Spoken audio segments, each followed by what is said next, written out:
Why do we worship the way that we do? What does the word worship even mean?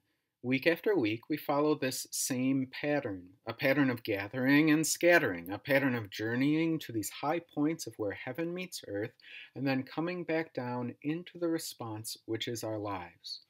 This rhythm of worship we call the divine service. It's the German word Gottesdienst, which means divine service, from the Greek word liturgia or liturgy, which means service. But the key is that it's the place where the divine serves us, where heaven breaks in to meet us. It is heaven on earth. And last week, we entered into the divine service, remembering the origin of our faith in our baptism. Today, we turn to the confession and absolution.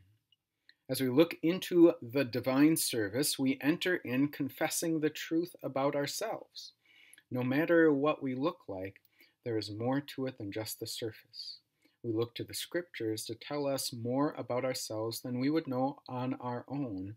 So, who are we? Or better yet, what does the scripture say about who we are? Well, we confess that we are by nature sinful and unclean. That's our inheritance from Adam and Eve in Genesis chapter 3.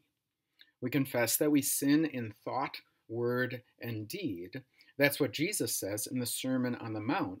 You have heard it said, but I say to you. We confess that we have sinned by what we have done and by what we have left undone. That's James chapter 4, verse 17.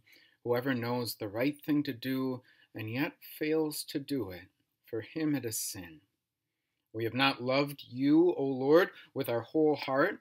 Well, that's what Jesus calls the greatest commandment, and you remember the second is like it. Nor have we loved our neighbor as ourselves. That's what Jesus calls the second greatest commandment. And we confess in the end that all the wages of our sin is death, is our temporal and eternal punishment. So we gather to begin worship with this grim reality. But then the pastor turns. He goes from being a fellow confessor to declaring the absolution, from asking forgiveness to declaring God's forgiveness to us. And notice how he does it. He says, in the stead and by the command. By Christ's own authority, he utters the pure gospel itself, the words that only God can say, and through this sinful man, the sinless work of God is done. Now, notice this.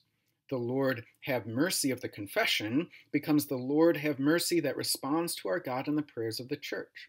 The I confess of the confession becomes the confession of faith in the Nicene and Apostles' Creed. The sorry statement of our sinful nature becomes this beautiful statement of God's desire to redeem sinners. And so, again and again, worship service after worship service, we speak again the words that prepare us for the gifts of God. We remember that God is holy and that we are not.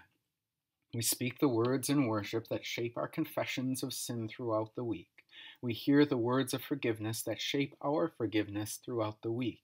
Again and again, we remember that our values have shifted and that our lives are oriented towards something different.